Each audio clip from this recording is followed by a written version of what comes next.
Hello मेरे प्यारे बच्चों, कैसे हो आप सब। सबसे पहले आप सबको गुड इवनिंग। बच्चों, आप लोगों के डिमांड पे मैं एक और केमिस्ट्री के वाइवा पे रिलेटेड वीडियो को लेकर आया हुआ हूं।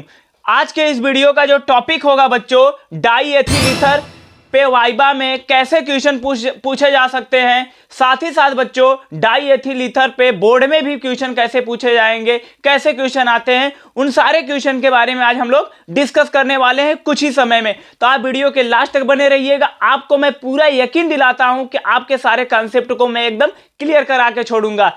ठीक है बच्चों, तो चलिए ज्यादा टाइम ना करते हुए हम लोग वीडियो की ओर बढ़ते हैं।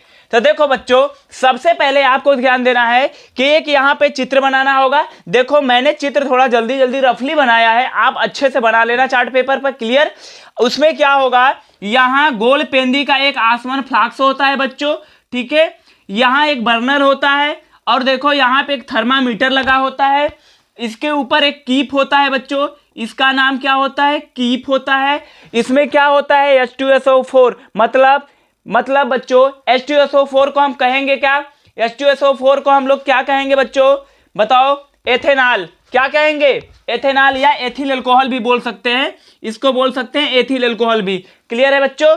उसके बाद देखो यहां पे क्या होता है, एक संघनित्र होता है। संघनित्र होता क्या है, देखो अगर आप कोई भी प्रैक्टिकल बनाए हो वाइवा के लिए तो बच्चों आप लोगों से ये जरूर पूछा जाता है कि जैसे संघनित्र क्या होता है। बच्चे ये सब तैयार करके जाते हैं, संघनित्र बताते नहीं। तो देखो यहाँ संघनित्र क्या होता है कि जो गैस होकर जाती है बनकर, यहाँ से जो गैस जाएगी, संघनित्र क्या करता है, उसको ठंडा करने का काम करता है, अर्थात द्रव के रूप में परिवर्तित करता है।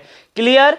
अब आगे देखो एडाप्टर। एडाप्टर क्या होता है बच्चों, अगर आपसे एग्जामिनर कहेगा कि इसे बताओ ये है क्या, ऐसे करके बता दिया कि इस पे उंगली करके कि बताओ एडाप्टर क्या करते हैं। एडाप्टर ये होता है कि अगर इसमें से बच्चों इसमें अगर जो भी ये सब्सटेंस बन रहा है, जो पदार्थ बनेगा, अगर इसमें आ गया तो इससे फिर बाहर नहीं जा पाएगा, इसी को एडाप्टर कहते हैं। क्लियर। यहां पे ध्यान देना कि क्या है, छोटे छोटे बर्फ के टुकड़े हैं, उसमें एक ग्राही पात्र रखते हैं जिसमें कि हम इसको जो हम बना रहे हैं, अर्थात क्या बना रहे हैं, डाई एथिल ईथर बना रहे हैं, उसको क्या करेंगे यहाँ पे बच्चों, इकट्ठा कर लेंगे। और देखो बर्फ में ग्राही पात्र को इकट्ठा करने की विधि जो होती है बच्चों, बर्फ में ग्राही पात्र को इकट्ठा करने की जो विधि होती है उसको क्या कहते हैं, अविरत ईथीकरण। उसको क्या कहते हैं बच्चों, अविरत ईथीकरण विधि कहते हैं। अगर आपसे पूछा जाएगा कि अविरत ईथीकरण विधि बच्चों होती क्या है, इन सारे क्वेश्चन पे मैं डिस्कस करूंगा। ठीक है, आप थोड़ा भी टेंशन मत लेना, ठीक है ना, थोड़ा भी टेंशन नहीं लेने का। तो यहां पे देखो बच्चों, अविरत ईथीकरण विधि क्या होती है, तो यही होती है सर जी, ग्राही पात्र को बर्फ में रख कर उसमें जो भी सब्सटेंस हम बना रहे हैं इकट्ठा करने का जो विधि होता है उसी को हम ईथीकरण, अविरत ईथीकरण कहते हैं। मतलब क्या लिखेंगे इसका आंसर, ग्राही को बर्फ में रख कर, ठीक है, ग्राही को बर्फ में रख कर, ठीक है ना बच्चों, एकत्रित करने की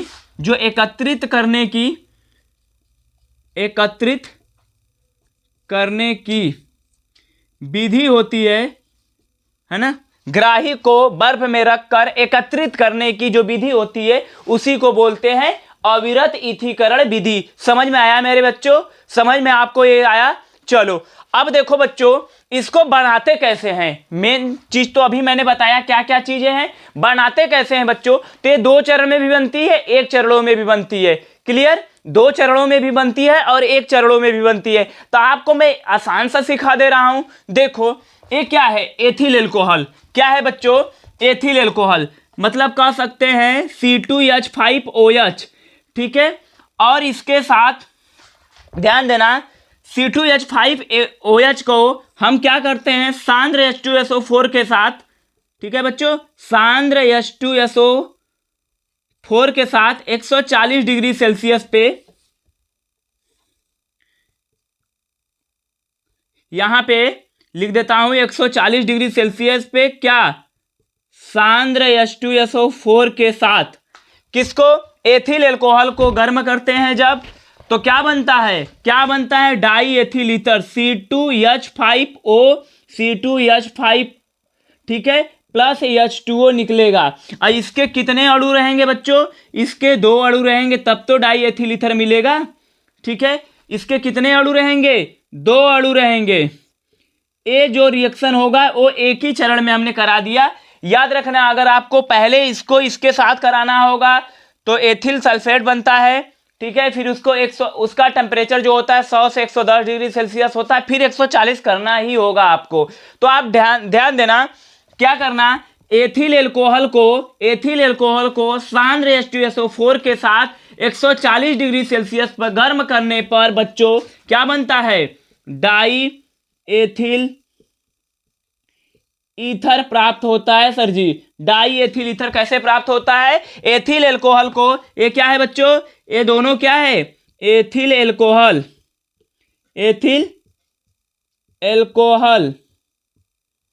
ठीक है। एथिल एल्कोहल को 140, ध्यान देना, 140 डिग्री सेल्सियस पर सांद्र H2SO4 के साथ गर्म करने पर क्या प्राप्त होता है बच्चों? डाई एथिल ईथर प्राप्त होता है। इतना बात समझ में आई। लेकिन आपसे यहां क्वेश्चन क्या पूछा जाएगा? कितना एथिल एल्कोहल होगा और कितना H2SO4 होगा? याद रखना बच्चों, जो एथिल एल्कोहल होता है C2H5OH और H2SO4, C2H5OH और H2SO4 का जो अनुपात होता है बच्चों 2:1 के अनुपात में होता है। इसको वेरी वेरी मोस्ट इंपॉर्टेंट में रखना। एक क्वेश्चन भी होगा, देखो C2H5OH तथा मतलब एथिल अल्कोहल और सल्फ्यूरिक अम्ल का जो अनुपात होता है बच्चों डाई एथिल ईथर बनाते समय कितने के अनुपात में होने चाहिए? दोनों का अनुपात कितना होता है? तो दोनों का अनुपात बच्चों 2:1 होता है। कितना होता है सर जी? 2:1 होता है। लेकिन मेरे प्यारे बच्चों एक चीज ध्यान देना, आपसे अगर इमेजिन करो, लेट बी कि मैं अगर एग्जामिनर हूं, आपसे मैं क्वेश्चन पूछ रहा हूं कि बताओ सल्फ्यूरिक एसिड H2SO4 और डाई एथिल ईथर का अनुपात क्या होगा बच्चों? याद रखना, मेरा क्वेश्चन क्या है बच्चों, यहां ध्यान देना। मैं क्वेश्चन को यहां लिख दे रहा हूं, H2SO4 और क्या C2H5OH का अनुपात सर जी क्या होगा बच्चों? आपसे कंफ्यूजन करने के लिए पूछा जा सकता है। आप बताना इसका आंसर, क्या बताना? बहुत सारे बच्चों के दिमाग में 2:1 होगा, जो कि गलत होगा। 2:1 किसका होता है? एथिल एल्कोहल और H2SO4 का। मैंने क्या पूछा? H2SO4 और एथिल एल्कोहल का, मतलब संख्या को बदल दिया। पहले इस बार H2SO4 किया बच्चों, बाद में एथिल एल्कोहल किया। पहले H2SO4 किया, बाद में क्या किया? Ethyl alcohol. तो इसका जो अनुपात हो जाएगा बच्चों वो 1:2 होगा, ठीक है। अगर इसका और इसका अनुपात 2:1 है तो इसका और इसका अनुपात क्या होगा बच्चों? 1:2 हो जाएगा, ठीक है। तो इस बात का भी ध्यान देना है, रटना नहीं है, समझ के जाना, मस्ती से जाना है। अगर आपसे पूछा जाए कि बताओ सल्फ्यूरिक एसिड और एथिल अल्कोहल दोनों का अनुपात कितना होता है, तो 1:2। अगर पूछा जाए एथिल अल्कोहल और सल्फ्यूरिक एसिड का अनुपात क्या होता है, तो 2:1। किसको पहले बोला जा रहा है, इसको ध्यान देके जाना। क्लियर? बात समझ में आई? चलो आगे चलो। देखो बच्चों, ये चीजें क्लियर हो गई ना। अब मैं इधर की बात करता हूं। देखो डाई एथिल ईथर का जो सूत्र होता है, जैसा कि आप जान गए हैं, क्या होता है बच्चों? C2H5O फिर C2H5, ठीक है बच्चों। ये डाई एथिल ईथर का सूत्र होता है। क्या होता है? C2H5O C2H5। Clear? Die ethyl ether का सूत्र समझ में आ गया बच्चों। अब आपसे पूछा जाएगा डाई एथिल ईथर का अणुभार। तो इसको सबको जोड़ोगे तो बच्चों इसका 74 अणुभार आएगा। अणुभार किसी भी, देखो वाइवा में गए हो तो किसी एक का रट के मत जाना। अगर आपको मैं सजेस्ट करूंगा, अगर आप इस चैनल पे, मेरे चैनल पे वीडियो को देख रहे हैं, तो मैं आपको बच्चों सजेस्ट करूंगा कि आप सीख के जाओ, रट के मत जाओ। सीख के जाने का मतलब क्या होता है? जैसे कार्बन का 12 होता है, ऑक्सीजन का 16 होता है, हाइड्रोजन का 1 होता है। क्लियर बच्चों? अब देखो इसमें कितने कार्बन है? 2 कार्बन 4 कार्बन। तो यहां देखो यहां देखो 4 × 12 कर लो, एक कार्बन का 12 होता है तो 4 कार्बन का 12 चौका 48 हो गया। क्लियर। इसमें ऑक्सीजन कितना है? 1, तो 48 में 16 और जोड़ दो, एक ऑक्सीजन का। हाइड्रोजन कितने हैं? 5 और 5 10, और 10 इसका और जोड़ दो, सबको जोड़ोगे तो 74 74 आएगा इसका अणु भार। क्लियर हुआ? क्लियर हुआ ये बात समझ में आई कि नहीं? तो किसी का मैं इसलिए बोल रहा हूं, जैसे आपसे पूछ दिया बताओ मेथिल अल्कोहल का क्या हो, एथिल अल्कोहल का अणु भार क्या होता है, समझ में आया? एसीटोन का अणु भार क्या होगा? किसी का भी बच्चों आपसे अगर पूछा जाए कि बताओ अणु भार, तो चीजें आना चाहिए। और जब रट के जाओगे कुछ नहीं होगा, समझ के जाओगे सब कुछ होगा। टाइम क्या लगेगा? उतने ही टाइम में हम समझ भी सकते हैं, रट भी सकते हैं। तो आपको मैं सजेस्ट करूंगा कि समझो किसी चीज को। क्लियर है बच्चों? चलो आगे आओ। अब देखो ये तो क्लियर हो गया है ना, अनुपात क्लियर है? हाँ चलो इधर देखो। अब देखो बच्चों C2H5O C2H5O मतलब कह सकते हैं C2H5O C2H5 मतलब इसको क्या कहते हैं? डाई एथिल ईथर सर जी। का आईपीएसी नाम बताओ, तो इसका हो जाएगा एथॉक्सी एथेन। क्या होगा बच्चों? इसका आईपीएसी नाम क्या हो जाएगा? Ethoxy ethane. क्लियर है? इसका आईपीएसी नाम याद कर लेना अच्छे से, एथॉक्सी एथेन। समझ में आया बच्चों? डाई एथिल ईथर का आईपीएसी नाम क्या होगा? Ethoxy ethane. समझ में आया बच्चों? अब देखो C2H5 को बोलते हैं एथिल अल्कोहल का आईपीएसी नाम क्या होगा? एथेनॉल। एथेनॉल होगा बच्चों, इसे भी आप तैयार करके जाना। अम्लीय मूलक क्या होते हैं? जैसे देखो कोई भी कंपाउंड अगर किसी सॉल्यूबल मतलब एक कह सकते हैं लिक्विड में जाएगा अगर, या फिर अपने आयनों में जब टूटता है, जैसे देखो मैंने इस पे भी एक एग्जांपल बताया था कि NaCl को जब तोड़ोगे तो Na पे प्लस होगा और Cl पे माइनस होगा। जैसे मान लो मैं आपको सिखाने के लिए बता रहा हूं, समझ में आया कि नहीं? तो देखो जब ये तोड़ते हो तो जो धन वाला होता है, धनायन वाला होता है, उसको बोलते हैं क्षारीय मूलक। क्या बोलेंगे? क्षारीय मूलक बच्चों। और जो ऋणायन वाला होता है उसे बोलते हैं अम्लीय मूलक। तो यही होगा अम्लीय मूलक क्या होता है? जो धनायन अम्लीय मूलक में जो ऋणायन होते हैं, मतलब कह सकते हैं क्या? क्लोरीन पे आयन हो गया, और क्या होगा? SO4 पे डबल माइनस हो गया। ये सब क्या है? अम्लीय मूलक। अगर आपसे पूछा जाए Na पे प्लस और Cl पे माइनस में कौन अम्लीय मूलक होगा, तो जो माइनस वाला होगा अम्लीय मूलक होगा, जो धन वाला होगा वो क्या होगा? क्षारीय मूलक। क्लियर हुआ? क्षारीय मूलक में जैसे देखो सोडियम पे प्लस, जिंक पे डबल प्लस, ठीक है। और यहाँ अम्लीय मूलक में एक और कर सकते हैं CO3 पर डबल माइनस। ऐसे मतलब जो भी माइनस वाला आयन होगा वो क्या होगा? अम्लीय मूलक होगा। जो प्लस वाला होगा वो क्षारीय मूलक होगा। ठीक है, समझ में आया? समझ में आया? ये चीजें इरेज कर दे रहा हूं, अगर स्क्रीनशॉट करना है तो स्क्रीनशॉट कर लो बेटा। चलो ठीक है, स्क्रीनशॉट कर लिए आप लोग। यहां ध्यान देना, एक क्वेश्चन मैं पूछ रहा हूं। H2SO4 को जब तोड़ोगे तो 2H पे प्लस SO4 पे डबल माइनस होगा। क्लियर हुआ बच्चों? इसमें बताना अम्लीय मूलक कौन होगा? अम्लीय मूलक सर जी ये होगा, अम्लीय मूलक ये होगा। और क्षारीय मूलक कौन होगा? क्षारीय मूलक ये होगा। हाइड्रोजन पे प्लस है, क्षारीय मूलक हो जाएगा। क्लियर हुआ? बात समझ में आई? मूलक भी क्लियर हो गया।